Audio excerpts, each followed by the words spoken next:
ये SSCI AKCHE कौन है?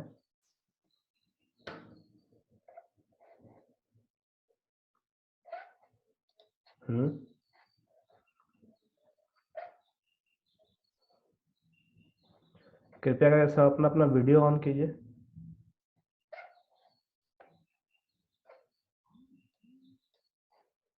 जिनका जिनका वीडियो ऑफ है वीडियो ऑन कीजिए।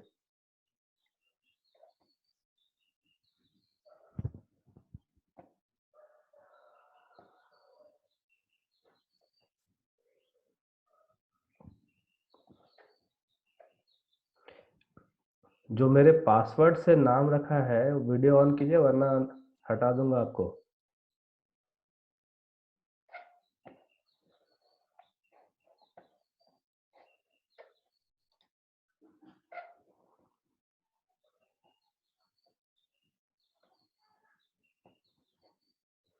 SSCI AKCHE कौन है?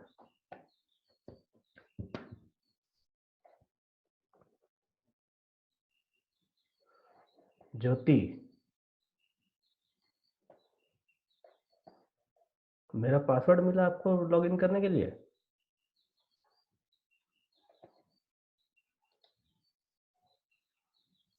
ज्योति,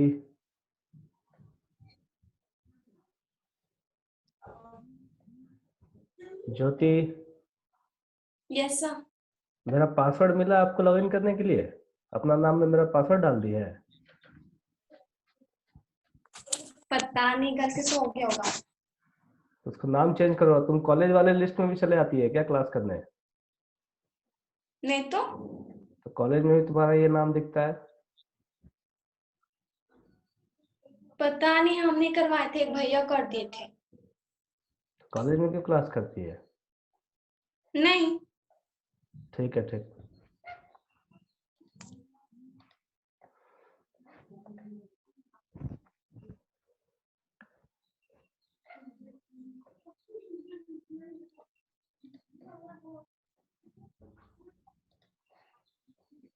हाँ उज्जवल। हाँ सर। बोलो बोलो उज्जवल। हाँ सर, क्लास स्टार्ट है ना सर? क्लास स्टार्ट ही है। हाँ सर। क्या बोल रहा, बोलो।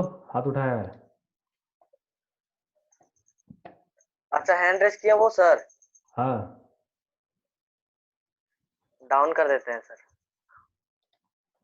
चलो क्लास स्टार्ट कर रहे हैं, ठीक है।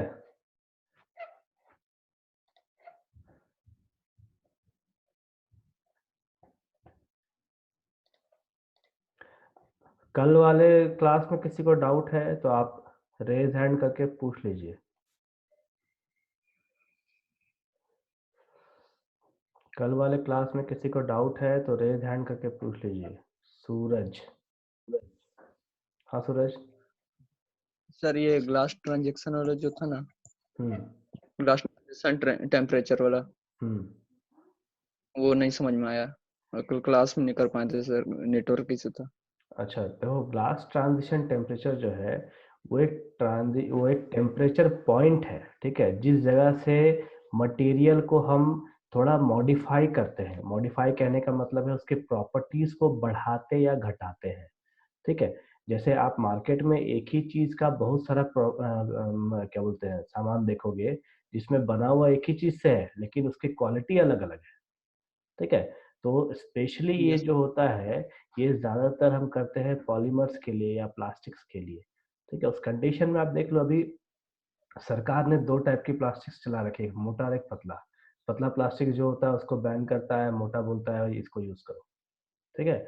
अभी ये सब होता कैसे है, तो ये जो टेम्परेचर्स है, इस टेम्परेचर्स को वेरीफाई करके, वेरीफाई बोलते हैं, टेम्परेचर को वेरिएट करके, मतलब उसको अलग अलग करके, उसका उसको हीट करके देन उसको अलग शेप देना, ठीक है। तो उस टाइम पे हम मटेरियल्स की क्वालिटी को इन्हांस करते हैं, कुछ और उसमें ऐड करते हैं या कुछ उसके प्रॉपर्टीज को घटा देते हैं, ठीक है। इन चीज़ों को हम यूज करते हैं उस टेम्परेचर के द्वारा। ये सिर्फ एक डेफिनेशन है जो आपको मतलब जानना है, सिलेबस का नहीं है, ठीक है, बस आपके नॉलेज के लिए मैंने उसमें डाल रखा था। तो ध्यान रखिए, किसी भी मटेरियल्स के प्रॉपर्टी को बढ़ाने या घटाने के लिए हम जो टेम्परेचर्स यूज करते हैं, जिस टेम्परेचर पे उसको हम मॉडिफाई करते हैं, उसको हम कहते हैं ग्लास ट्रांजिशन टेम्परेचर। ये बेसिकली वैसे मटेरियल्स के लिए यूज होता है जो ग्लासी मटेरियल्स जैसे दिखते हैं।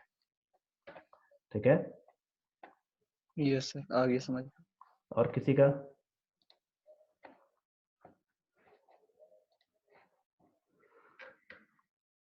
और किसका कल के क्लास का कोई डाउट?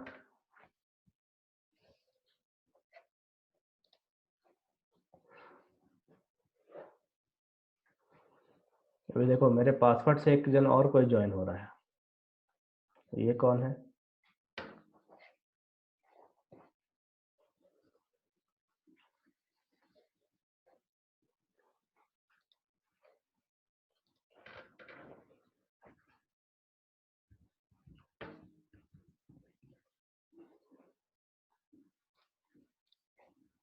चलो लेक्चर स्टार्ट करते हैं आगे का। ठीक है,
देखो नेक्स्ट है हमारा मॉलिक्यूलर क्रिस्टल्स।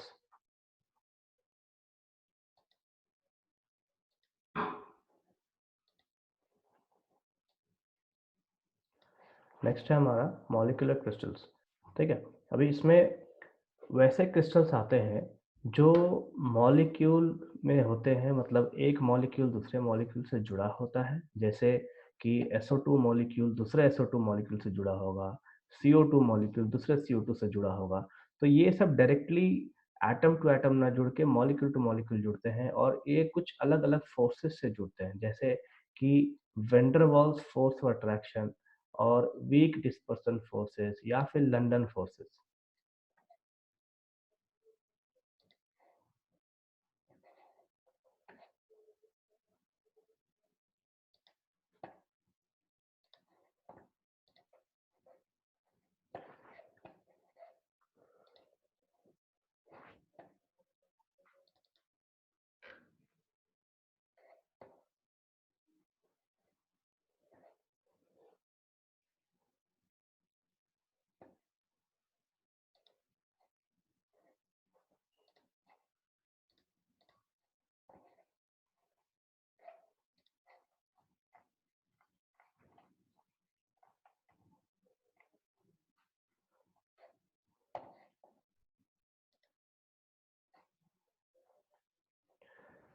ठीक है, अब देखो molecular crystals, a molecular crystals crystalline solids are solids comprised of molecules held together by intermolecular forces of attraction which carry zero net charge। कहने का मतलब है ये वैसे क्रिस्टल्स होंगे जिसमें कि चार्ज जीरो होगा। चार्ज जीरो कहने का मतलब है जैसे H2O मॉलिक्यूल, एक मॉलिक्यूल दूसरे मॉलिक्यूल से जुड़ा होगा और इन दोनों के बीच में कोई चार्ज नहीं होगा। उज्जवल हाथ क्यों उठाया? सर आवाज आवाज कट रहा है, कहीं नेटवर्क वाली जगह पे बैठो, रूम का खिड़की खोल के रखो।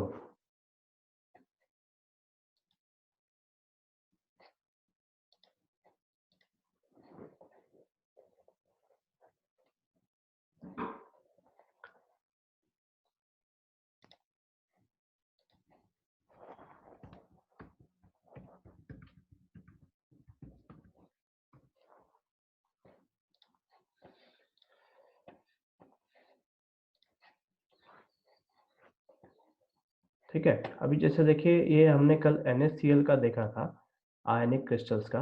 तो आयनिक क्रिस्टल्स में क्या है कि एक का नेगेटिव चार्ज है तो दूसरे का पॉजिटिव चार्ज है, इसका भी यहाँ एक पॉजिटिव चार्ज है तो इसका एक नेगेटिव चार्ज है। लेकिन मॉलिक्यूलर क्रिस्टल्स में क्या होगा कि इसमें कोई चार्ज नहीं होगा।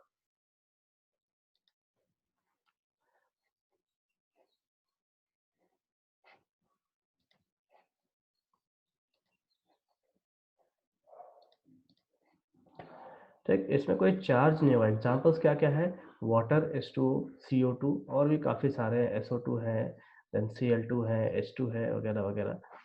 तो मॉलिक्यूलर क्रिस्टल तीन टाइप्स के होते हैं। तो सबसे पहला non polar molecular crystal. Non polar कहने का मतलब है वैसे क्रिस्टल्स जिन पे पोलैरिटी या चार्ज नहीं आता। These crystals are formed when the attraction between molecules are due to van der Waals forces या वीक डिस्पर्सन फोर्सेस या फिर लंदन फोर्सेस। ये वैसे फोर्सेस हैं जो जिनकी फोर्स और अट्रैक्शन काफी कम होती है और ये लगते हैं दो मॉलिक्यूल्स या एटम्स के बीच में। ठीक, या एटम्स ना करके हम कहें सिर्फ मॉलिक्यूल्स के बीच में, जैसे H2 हो गया, Cl2 हो गया, या फिर अगर हम नोबल गैसेस की बात करें तो उस कंडीशंस में एटम्स चले आएंगे, जैसे कि आर्गन आर्गन के बीच में। ठीक, अभी हम Cl2 का एग्जांपल देखें तो दो Cl2 और दो Cl2 के बीच में एक बॉन्ड लगता है जिसको हम कहेंगे लंदन डिस्पर्शन फोर्सेस। ये एक कम ताकत वाली फोर्स है जो इसमें लग रही होती है और एक मॉलिक्यूल से दूसरे मॉलिक्यूल को जोड़ने में या फिर बांधने में मदद करती है। देन सेकंड आता है polar molecular solid. Polar molecular solids वैसे सॉलिड्स होंगे या क्रिस्टल्स होंगे, ठीक, जिसमें पोलैरिटी आएगा, मतलब पॉजिटिव और नेगेटिव चार्ज आएगा। अभी सबसे बड़ी बात इस पोलैरिटी के लिए एक चीज होना बहुत जरूरी है, दैट इज इलेक्ट्रोनेगेटिविटी। इलेक्ट्रोनेगेटिविटी होगा तो ही आपका कोवेलेंट मॉलिक्यूल्स पोलैरिटी शो करेगा। अभी देखिए इसमें क्या है, the molecules like HCl, SO2, NH3 are formed by dipole dipole attractions. तो डाइपोल अट्रैक्शंस है क्या? अभी HCl को आप ले लो तो HCl में क्लोरीन आपका इलेक्ट्रोनेगेटिव एलिमेंट है और हाइड्रोजन आपका इलेक्ट्रोनेगेटिव एलिमेंट है, लेकिन क्लोरीन से कम है। तो क्लोरीन क्या करेगा, इस हाइड्रोजन के इलेक्ट्रॉन्स को अपनी तरफ खींचता है।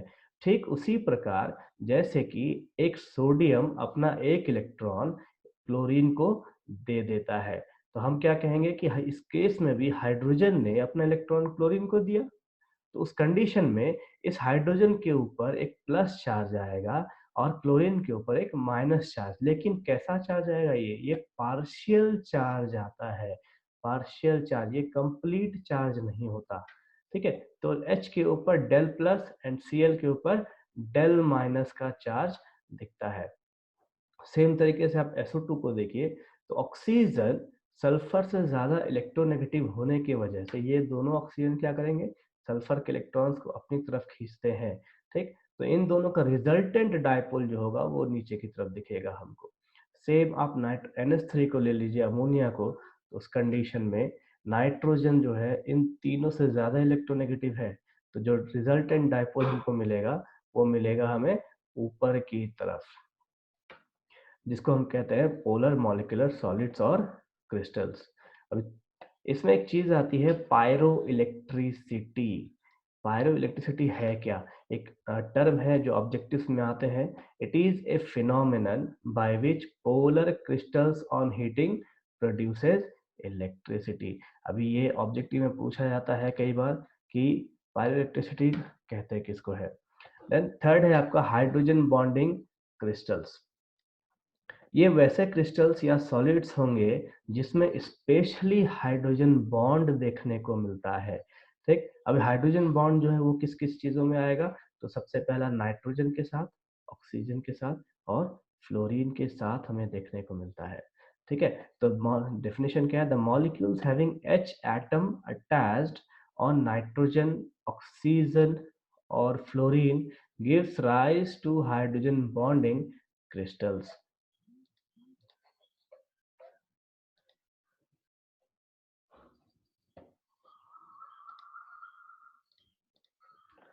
Gives rise to hydrogen bonding crystal. सबसे पहला एग्जांपल है हमारे पास हाइड्रोजन का। हाइड्रोजन एक वाटर मॉलिक्यूल और दूसरे वाटर मॉलिक्यूल्स के बीच में देखिए जो डॉटेड स्ट्रक्चर्स है या डॉटेड लाइन दिया गया है, इसको हम कहते हैं हाइड्रोजन बॉन्ड। ठीक, अभी देखो बॉन्ड मैंने एक स्ट्रक्चर, ये स्ट्रक्चर दिखा रखा है वाटर के लिए और आइस के लिए, दोनों के स्ट्रक्चर में काफी फर्क है। जब लिक्विड रहता है तो इसका परफेक्ट स्ट्रक्चर नहीं होता, लेकिन जब ये सॉलिड आइस में कन्वर्ट हो रहा होता है उसके बाद इसकी एक परफेक्ट स्ट्रक्चर मिलती है हमको। आइस में एक वाटर मॉलिक्यूल दूसरे वाटर मॉलिक्यूल दूसरे 4 वाटर मॉलिक्यूल से जुड़ा होता है।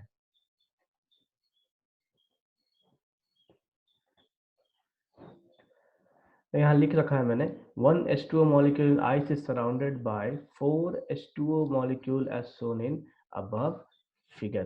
एक वाटर मॉलिक्यूल 4 वाटर मॉलिक्यूल से जुड़ा होता है। यहाँ देखिए मैं माउस घुमा रहा हूँ, ये वाटर मॉलिक्यूल 1 2 3 और एक ये 4 वाटर मॉलिक्यूल से जुड़ा है, लेकिन इस जगह पे वैसा कुछ भी नहीं है। ये एक वाटर मॉलिक्यूल्स 1 2 3 से जुड़ा है सिर्फ। Next, features of molecular solids. It exists in crystalline and non-crystalline state, have low melting point और good insulators होते हैं ये। उसके बाद insoluble in water, molecular solids जो है insoluble होते हैं water में। Then थर्ड है आपका कोवेलेंट क्रिस्टल्स। कोवेलेंट क्रिस्टल्स वैसे क्रिस्टल्स हैं जो बहुत बड़े नेटवर्क से बनाते हैं, जैसे हम कहें जिनका स्ट्रक्चर बहुत बड़ा होता है, जैसे कि graphite, diamond, then silica SiO2, या फिर आप कह लीजिए कार्बन के और भी स्ट्रक्चर्स होते हैं। ठीक है, वो सारे जैसे these solids are formed due to the covalent bonding between the atoms of molecules। The shared pair of electrons holds the atom of molecules। ठीक है, examples are graphite, diamond, silica. ये ग्रेफाइट का फिगर है, ये diamond का, और ये SiO2 का फिगर है।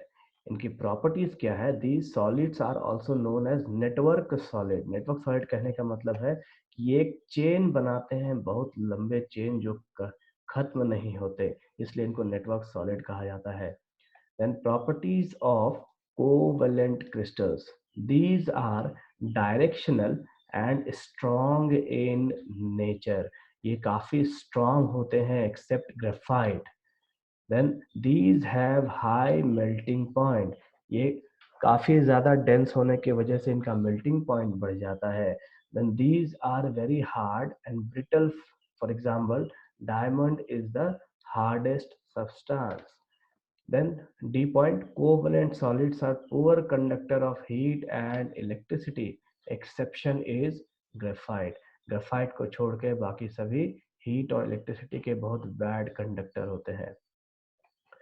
नेक्स्ट है आपका मेटालिक क्रिस्टल। अभी देखो ये क्रिस्टल्स काफी इंपॉर्टेंट है, मेटालिक क्रिस्टल्स।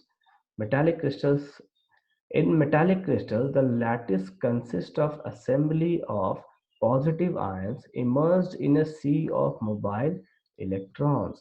इस मोबाइल इलेक्ट्रॉन्स को हम डीलोकलाइज्ड इलेक्ट्रॉन्स भी कहते हैं। देखो एक फिगर मैंने दिखा रखा है यहाँ पे मोबाइल मेटालिक क्रिस्टल्स का।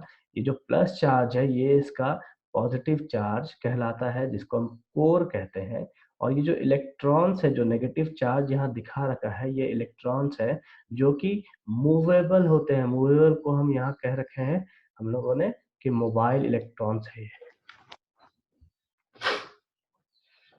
ये जो आयंस है नेगेटिव वाले या नेगेटिव इलेक्ट्रॉन्स कह लीजिए, नेगेटिव इलेक्ट्रॉन्स जो है हम इनको कहते हैं सी ऑफ मोबाइल डीलोकलाइज्ड इलेक्ट्रॉन्स या फिर सी ऑफ डीलोकलाइज्ड इलेक्ट्रॉन्स। ये मूवेबल इलेक्ट्रॉन्स के वजह से ही अगर आप किसी मेटल को एक पोर्शन पे या एक पॉइंट पे हीट कीजिए तो वो हीट जो है एक जगह से दूसरी जगह की ओर ट्रैवल करता है, या फिर आप इसको एक जगह पे इलेक्ट्रिक करंट सप्लाई कीजिए तो उस पूरे मेटल कंडक्टर पे या मेटालिक क्रिस्टल पे इलेक्ट्रिक करंट सप्लाई हो जाएगा। ये एक फिगर दिखा रखा है मैंने मेटालिक क्रिस्टल्स का, और इसमें जो बाइंडिंग फोर्स है, the binding force is due to the attraction between positive ion known as core and delocalised electron.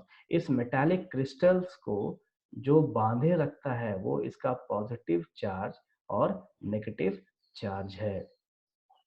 Then properties of metallic crystals. Metallic solids are good conductor of heat and electricity. Second point, these have high melting and boiling point. Third point है metallic solids shine due to their lustrous nature. ये सब हमने पढ़ रखा है already 10th में 11th में। Then D point, they are malleable, can be cut into sheets, and ductile, can be drawn into wires. ये malleable होते हैं, इनको हम पतले पतले शीट्स में निकाल सकते हैं जैसे कि एल्यूमिनियम, और इनको ये डक्टाइल होते हैं जिससे इनका वायर्स भी बनाया जा सकता है। Then next point, metallic solids ranges from soft to hard in shape. Then last point, these shows moderate fusion enthalpies. इनका fusion enthalpies काफी बीच का वैल्यूज होता है, या ना ज्यादा ना कम कह सकते हैं। इनको फ्यूजन इंथैल्पीज कहने का मतलब है वो हीट एनर्जी जिसमें ये पिघल जाते हैं। ठीक है, अभी मैं इसको स्टॉप कर रहा हूं, उसके बाद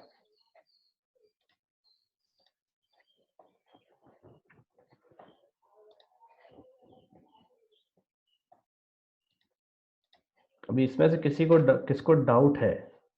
F90M कौन है? सर अपना वीडियो ऑन कीजिए।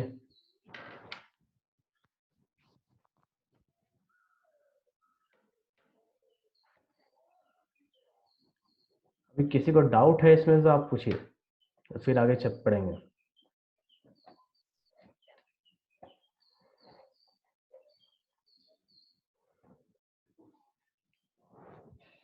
क्योंकि इसमें बहुत सारा पॉइंट ऐसा है जो हम सब ने पहले पढ़ा है, ठीक है, 10th में भी और 11th में भी। ठीक है, तो आप चंदन उठ के बैठो पढ़ने के बाद। क्या गांव में क्या पिक्चर चल रहा है क्या गांव का बैठ के? हाँ रोशन।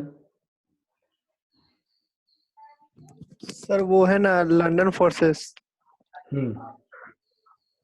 उसका मतलब समझ में नहीं आया। लंदन फोर्सेस जो है वो एक्चुअल में वैंडरवाल्स फोर्स टाइप का ही एक फोर्स है, ठीक है, जो छोटे छोटे मॉलिक्यूल्स के बीच में लगता है ताकि एक मॉलिक्यूल को दूसरे मॉलिक्यूल से जोड़ा जा सके। जैसे कि Cl2 अगर है तो दो Cl2 मॉलिक्यूल तो होगा नहीं, होगा तो नहीं sir. Avogadro number of Cl2 molecule. ठीक है, तो एक Cl2 मॉलिक्यूल दूसरे Cl2 मॉलिक्यूल से जुड़ा होना चाहिए किसी ना किसी फोर्स से। Yes sir. ठीक है, जिस तरीके से वैंडरवाल्स फोर्स होता है कि एक मॉलिक्यूल को दूसरे मॉलिक्यूल से जोड़ता है, उसी टाइप एक लंदन फोर्स है जो एक मॉलिक्यूल से दूसरे मॉलिक्यूल्स को जोड़ता है। जोड़ता है, ठीक है, तो उसका नाम सर लंदन फोर्सेस रखने का रीजन? बस नाम था इसीलिए। साइंटिस्ट का किसका नाम था? साइंटिस्ट का? हाँ, साइंटिस्ट के नाम के ऊपर है। ठीक है सर। इंडियन नेम थोड़ी है। जी सर। और किसी का डाउट?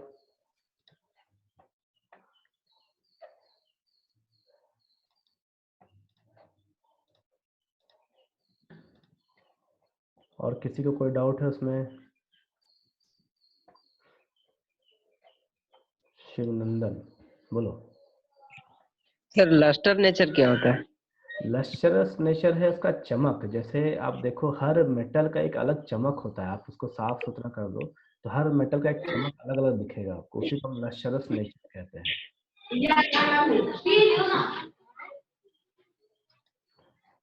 और किसी का कोई डाउट?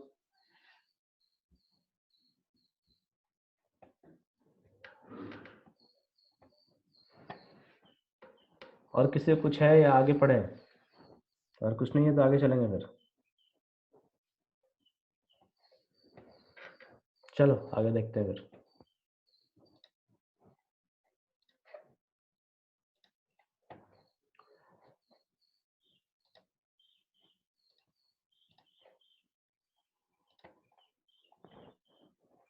देखो अभी हम चैप्टर के स्पेशल हिस्से में आएंगे। अब ये जो चैप्टर है अब थोड़ा टफ होगा, ठीक है। टफ कहने का मतलब कुछ हम इंटरेस्टिंग चीजें देखेंगे, कुछ नई चीजें देखेंगे अब इसमें।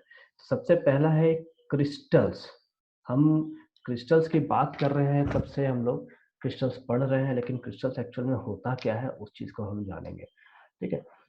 तो एक्चुअल में क्रिस्टल्स जो आप देखते हैं, जैसे डायमंड हो गया या कोई भी ऐसा स्ट्रक्चर जो मार्केट में आपको दिखता हो परफेक्ट स्ट्रक्चर टाइप का, या यूं कह लीजिए ये जो आपको एक फिगर दिख रहा है, ठीक है, जिनका हमको एक फेस दिखता हो, एज दिखता हो, या ये सब जो फिगर्स हैं, ठीक है, तो उसकी उसमें क्या क्या चीजें होती है, उसमें क्या क्या पढ़ा जाता है, तो हम वो सब देखेंगे। जैसे crystals are defined as solids composed of atoms, ions or molecules arranged in a pattern that are arranged in 3 dimensions।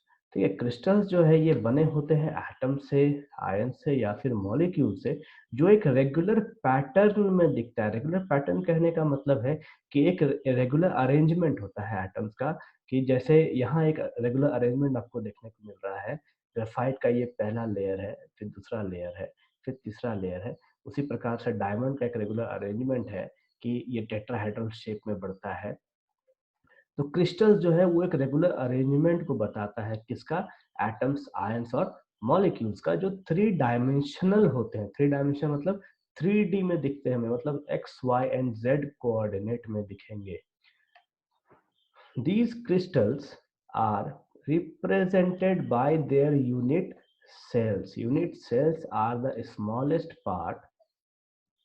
Unit cells are the smallest part of the crystal that, if repeated regularly by translation in 3 dimension, creates the whole crystal. अभी unit cell है क्या? Unit cell किसी भी crystal का एक वो छोटा हिस्सा है जिसको हम बार बार रिपीट करते चले जाए या बार बार उसको ऐड करते चले जाए, तो हमको पूरा क्रिस्टल का डेफिनेशन देगा या पूरा क्रिस्टल बना के देगा, ठीक है। अभी जैसे आप इस फिगर को देखिए, इस डायमंड को, ग्रेफाइट को ही, ठीक है। अब इस ग्रेफाइट को हम एकदम छोटे हिस्से में तोड़ दें और उस छोटे छोटे हिस्सों को अगर जोड़ते चले जाएं, तो हमको एक प्योर ग्रेफाइट का फॉर्मेशन होता है।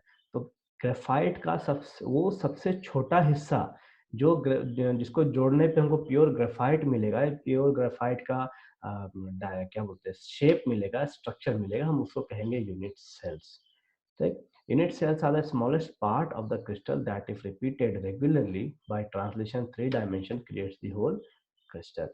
Then crystals के features क्या क्या होते हैं? सबसे पहला फेस। क्रिस्टल्स का सबसे पहला और इम्पोर्टेंट फीचर है वो है फेस। देखो मैंने फिगर में यहाँ दिखा रखा है, ये क्रिस्टल है, क्रिस्टल का यहाँ पे फेस आपको दिखा रखा है, बॉडी दिखा रखा है, एज दिखा रखा है, ठीक। इसमें बेस भी दिखाया गया है। अब देखो सबसे ऊपर है ये आपका फेस, ठीक। तो one of the relatively flat surfaces by which a crystal is bounded, ठीक है, ये वो फ्लैट सरफेस है जो क्रिस्टल को बाउंड करता है। फेस जैसे यहाँ पे आप देखिए, तो इस देखो जहाँ मेरा माउस है यहाँ पे देखिए आपको एक फ्लैट सरफेस देखने को मिल रहा है, फिर यहाँ पे एक फ्लैट सरफेस देखने को मिल रहा है, ये जगह फ्लैट सरफेस है, ये जगह फ्लैट सरफेस है। तो ये जो फ्लैट सरफेस होते हैं उसको हम फेस कहते हैं। जैसा आपको डायमंड में, या जिन जिन लोगों ने अंगूठी पहन रखा होगा, कोई पत्थर पहन रखे हो आप, तो पत्थर में आप देखिए कि एक फ्लैट सरफेस दिखने को आपको मिलेगा, उसको हम कहेंगे फेस, ठीक है। फेस दो तरीके का होता है। There are 2 types of faces. सबसे पहला लाइक फेस। इसमें क्या है कि जितने भी फेसेस है वो सब एक समान होंगे, मतलब एक ही शेप के होंगे, एक ही डायमेंशंस के होंगे। सबसे पहला एग्जांपल है कैल्शियम फ्लोराइड का। कैल्शियम फ्लोराइड एक ऐसा एग्जांपल है जिसमें सभी फेसेस इसके एक जैसे होते हैं। इसको हम फ्लोराइड भी कहते हैं। ठीक, ये एक मिनरल फॉर्म है कैल्शियम फ्लोराइड का, जिससे हम कैल्शियम फ्लोराइड को नेम बनाते हैं। देन सेकंड है अनलाइक फेसेस। अनलाइक फेस कहने का मतलब है कि इसमें सभी फेस एक जैसा नहीं होगा। All faces are not alike. Example galena, PBS। Galena क्या है? Galena it is also called lead glance and is the natural mineral form of lead sulphide, important ore of lead and important source of silver। ठीक, Galina क्या है? Important ओर है lead का और important source है silver का। देखो ओर क्या होता है, जब हम आगे पढ़ेंगे इनऑर्गेनिक केमिस्ट्री में तो वहां पे हम देखेंगे principles of isolation of materials. ठीक है, तो ओर जो है वो कच्चा आप कह लीजिए कच्चा पदार्थ है या कच्चा मटेरियल है जिससे हम मेटल्स को निकालते हैं, मेटल्स को एक्सट्रैक्ट करते हैं। जो जमीन से डायरेक्टली निकल के आता है हमारे पास उसको हम ओर कहते हैं, फिर उसको साफ सुथरा किया जाता है। देन सेकंड है फॉर्म। फॉर्म क्या है? All the faces corresponding to a crystal are said to constitute a form. जब हम ये सभी फेस को एक साथ मिला देते हैं तो हम इसको कहते हैं कि ये फॉर्म है। Then as. एज क्या है? तो सब फेसेस का या बॉडी का जो किनारा होगा उसको हम एज कहेंगे। जैसे इस फेस के आप लाइंस को देखिए, यहाँ एक देखो आपको सिर्फ यहाँ पे लाइंस दिखा रखा है, इनको हम एज कहते हैं। इस बॉडी का जो लाइन दिखा हुआ है इसको हम एज कहेंगे, जैसे किनारा। ठीक है, the intersection of the intersection of two adjacent faces gives rise to the formation of edge। जब दो फेस आकर एक दूसरे से मिलते हैं तो उसके जो बीच का जो लाइन होगा उसको हम एज कहेंगे, या फिर यूं कहिए कि जब दो बॉडी आके मिल जाएगा तो उसका जो बीच का लाइन होगा उसको हम एज कहेंगे। नेक्स्ट है आपका interfacial angle. The angle between the normals of two intersecting faces is called interfacial angle. अभी देख लो ये एक क्रिस्टल है, ये ड्राइंग में दिखा रखा है आपको। ये एक क्रिस्टल है जिसमें कितने फेसेस हैं?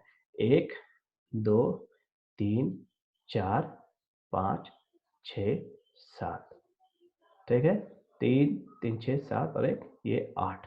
अभी इन 8 फेसेस से अगर हम नॉर्मल्स बनाना चालू करें, ठीक है, जैसे ये दो फेस को लिया गया है, इन दो फेस का एक नॉर्मल ये, एक नॉर्मल ये। अगर इन उसके बाद इन दो फेस को अगर हम लेते हैं तो इस फेस का एक नॉर्मल और इस फेस का एक नॉर्मल। उसी प्रकार अगर ये फेस ले और ये फेस ले तो इन दोनों का नॉर्मल होगा। अगर ये फेस ले ये फेस ले तो इन दोनों का नॉर्मल होगा। इन दोनों नॉर्मल से जो एंगल हमें मिलेगा उसको हम कहेंगे इंटरफेशियल एंगल्स। दो इंटरसेक्टिंग फेसेस के वजह से जो एंगल मिलता है उसको हम कहेंगे इंटरफेशियल एंगल। ठीक है, अभी रिलेशन क्या है? देखो relation between plane faces F, straight edges E and interfacial angle C is given by F plus C is equal to E plus 2। ये रिलेशन है फेस का, एज का और इंटरफेशियल एंगल का। इसमें से दो वैल्यूज आपको दिए होते हैं और तीसरा निकालना होता है। ठीक है, यहाँ पे मैं अभी स्टॉप कर रहा हूँ, उसके बाद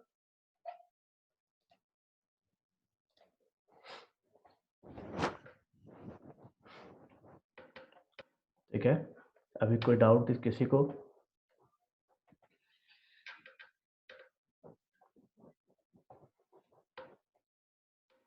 में कोई डाउट किसी को?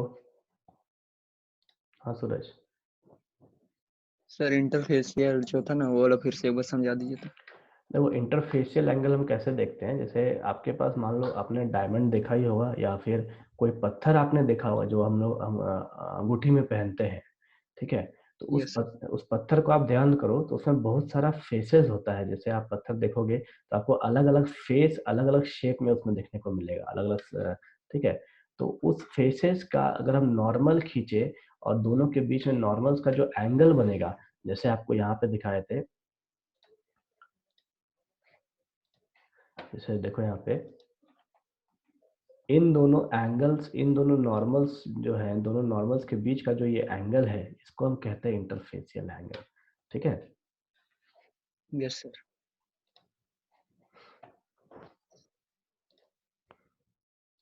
रोशन,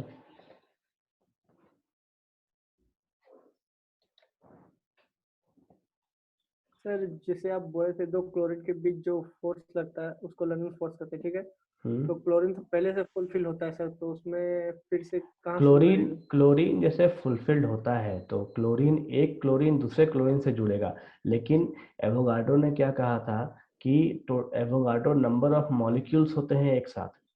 ऐसा तो नहीं है कि क्लोरीन का एक ही मॉलिक्यूल होगा हमारे पास। अगर मान लीजिए हम क्लोरीन गैस लेते हैं, क्लोरीन गैस के एक ml में क्लोरीन गैस का एक मॉलिक्यूल तो होगा नहीं, उसमें तो Avogadro number of G molecules sir. होंगे। तो एवोगाड्रो नंबर ऑफ मॉलिक्यूल्स को तो बांध के रखना होगा किसी ना किसी फोर्स से। तो उस वो जो force Avogadro number of molecules को बांधे रखता है उसको हम कहते हैं उसमें लंडन फोर्सेस। ठीक जी है सर, क्या? ठीक है, ठीक है सर। और कोई? नेक्स्ट।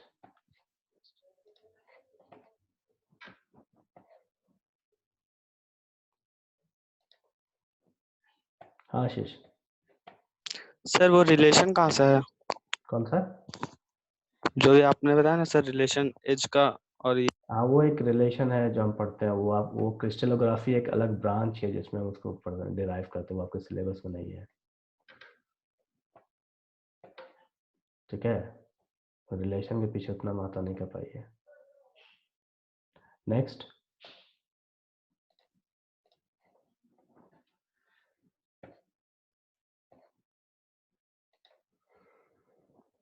और किसी का? देखो 40 मिनट्स का लेक्चर है, ठीक है, लेक्चर अब एंड हो जाएगा, 40 मिनट्स होने वाला है। ठीक, आपको नोट्स और क्वेश्चन दोनों अपलोड हो चुके हैं। क्वेश्चन मैंने कल ही अपलोड किया है, तो वो क्वेश्चन बहुत लोग बना के दिया नहीं है। ठीक, उसको आप जमा कीजिए और आज का नोट्स मैं अपलोड कर दूंगा। ठीक है।